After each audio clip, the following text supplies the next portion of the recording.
Welcome to Blazing Baseball, June 28th, 2023, where we blaze through today's baseball topics, and we are Astros, Yankees, and Marlins fans, and also kind of White Sox and Reds fans.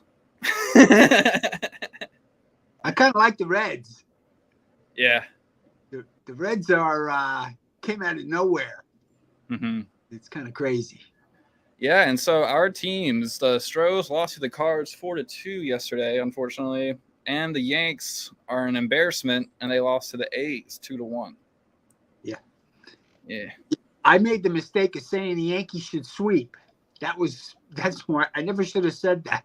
Well, it's true. Yeah, I know it's true, but look what happened. They lost the first game already. And they swept them last time too. Oh, but boy. This is the new A's who beat the Rays. Yeah. They went on a streak, so yeah. Good for them, but I want the Yankees to win. yeah. Yeah, those two losses yesterday was not good. Yesterday the Marlins beat the Bum Sox 10-1. And the Reds beat the Orioles 3-1. And already today, the Braves beat the Twins 3-0. The Nats beat the Mariners 4-1. Playing now is the Reds at Orioles, the Padres at Pirates, the Giants at Blue Jays, the Marlins at Bum Sox, the Brewers at Mets. And later today, we have the Astros at Cards, the Phillies at Cubs, the Tigers at Rangers, the Guardians at Royals, the Dodgers at Rockies, the White Sox at Angels, the Rays at D-backs, and the Yanks at A's. Yeah, the late game. They got to bounce back. So last night, the Astros lost 4-2 to the Cardinals in St. Louis. Astros came up with 7 hits. They had a double by Jokes and a home run by Maldonado, but that was not enough. They only scored 2 runs. Valdez got the loss. He's 7-6 on the season. He went 6 innings. He gave up 8 hits and 4 earned runs. He had 6 strikeouts, and his ERA is 2.49. Stanek and Monton came in, but it was too late. Damage is done, and they lost 4-2. That was in front of 41,512 fans at Busch Stadium in St. Louis. But they're at it again tonight. You have the lineups in. Yeah, sorry for mispronouncing the names of this podcast. Pitching for the Astros is Christian Javier with a 3.25 ERA. Pitching for the Cards is Miles Nicholas with a 4.23 ERA. Up first for the Astros is Altuve at second base, and then Bregman at third base, and then Tucker at right field, and then Abreu at first base, and then Diaz at DH, and then Pena at shortstop, and then Madris at left field, then Myers at center field, then Maldonado at catcher. Up first for the Cards is Donovan at left field, and then Goldschmidt at first base, and then Newt Barr at center field, and then Arenado at third base, and then Contreras at catcher. Then Gordman at second base, and then Burleson at DH, and then Carlson at right field, and then Edman at shortstop. Okay. And for the Yanks last night, they lost 2-1 to the Athletics. In Oakland, Yankees had 7 hits. They had a double by Rizzo and a home run by Donaldson, which was the only RBI of the night. So that was it. The Yankees came up with 1 run, and they got the loss. Brito went down. He's 4-4 for the season. He lost in 5 2/3 innings. He gave up 4 hits and 2 earned runs, and that was all it took to beat the Yankees, as their sticks weren't there last night. Brito's earned run average is 4.70. There were 13,050 fans at Oakland Coliseum last night. The A's beat the Yanks 2-1. So they only had 13,000 fans there. And that was their problem in terms of moving to Las Vegas, Nevada. I know it's a long shot, and I am an Astros fan, a Yankee fan, a Marlins fan, a Reds fan, and a White Sox fan. But wouldn't it be cool if the A's won the whole thing? Yeah, yes. That would be pretty funny, right? A good one. Yeah, right. And then man, then they have then they're like, you can't leave Oakland now because we're champions. And then they'd probably still do it, move. Yeah, that's a good point. I hope they do well this season. That would be good. Yeah. Yeah. Or at least win it before they move. Yeah, there you go. That'd be cool. Yeah, that'd be cool. All right. That's a good one, Mr. Colby. All right. So the Yankees, although they lost last night, they're going against the Athletics again tonight at 8:40 p.m. Central Standard Time. You got the lineups over there, Mr. Colby? Yes, sir. At first, for the Yanks is Herman, the 5.1 ERA, and up first pitching for the A's is J.P. Sears with a 4.1 ERA. Okay, it's pretty impressive. But he has he has 80 strikeouts. Herman has 69, but Sears is 1-5. Herman is 4-5. Up first for the Yanks is LeMahieu at second base, and then Torres at DH, and then Rizzo at first base, and then Stanton at right field, and then Bader at center field, and then Donaldson at third base, and then Connor for left field, and then Higashioka at catcher, and then Volpe at shortstop. The kid's batting 203 now. Rizzo's the top batter at 272. They got to get hotter. And then up first for the A's is Kemp at second base, and then Noda at first base, and then Rooker at left field, and then Perez at DH, and then Brown at right field, and then Bride at third base, and then Diaz at shortstop, and then Langeliers at catcher, and then Ruiz at center field. Okay.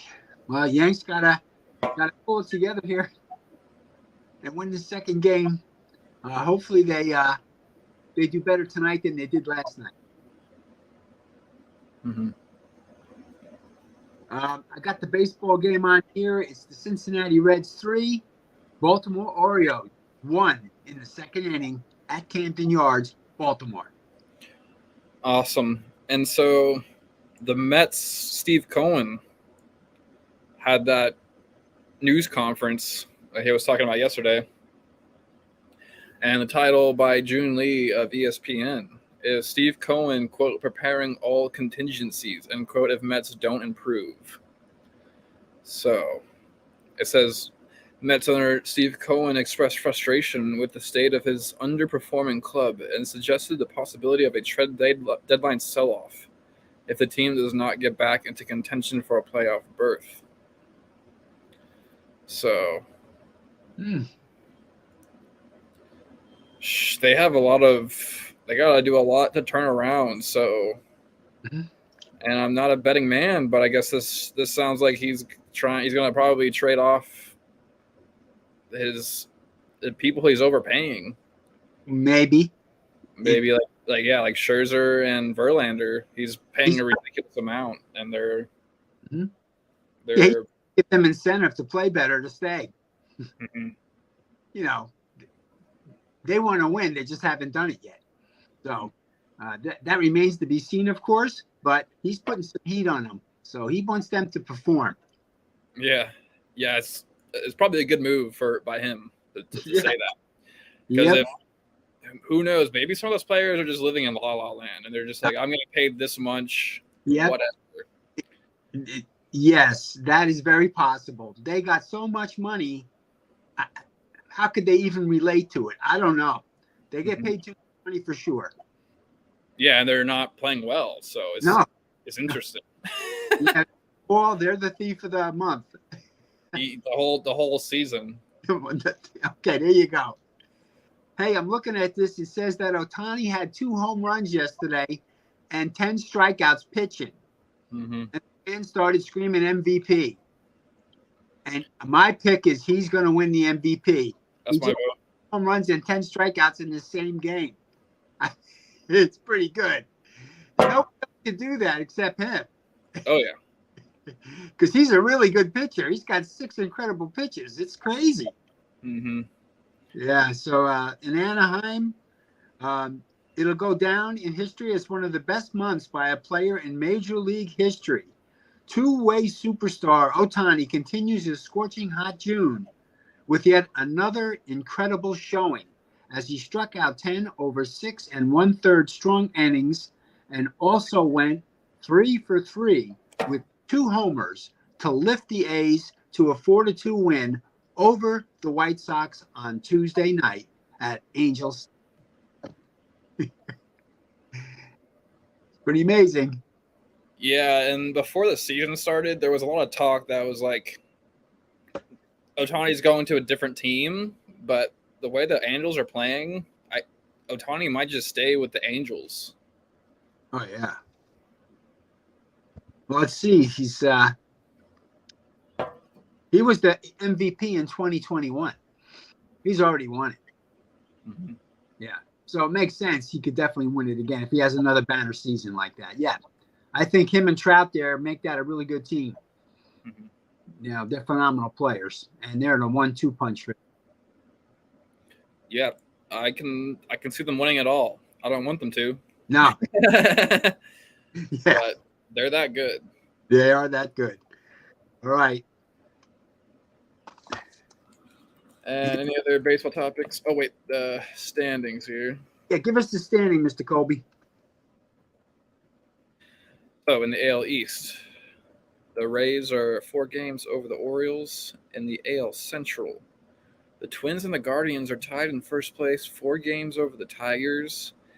And in the AL West, the Rangers are 5 games over the Angels. In the NL East, the Braves are 7 games over the Marlins. In the NL Central, the Reds are half a game over the Brewers. And in the NL West, the D-backs are 2.5 games over the Giants. And the Dodgers are 3 games back. So Houston is 6 games back behind the Texas Rangers and behind the LA Angels. And the Yankees are 9.5 games out behind Texas. So we need a Reds winning streak. There you go. They won 12 in a row. That's what's needed right now. for the Astros and the Yanks. There you go. Well, last year they won 10 in a row, so they could do it. Hey, the Astros still have the best pitching in the league. Number 1 with an earned run average of 3.58.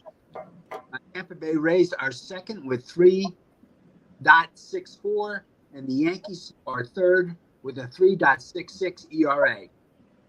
That rounds out the top 3. Awesome. Any baseball trivia for today? Lefty Gomez, New York Yankees, an American League hitter who threw the first pitch in the All-Star competition on July 6, 1933. He was the winning pitcher in the first Classic All-Star game and had the first run batted in. Lefty Gomez, first All-Star game in baseball history, 1933. Got the win. Wow. And yeah, we'll catch you all here on Blazing Balls in a minute, blazing through today's other sports ball topics. Peace.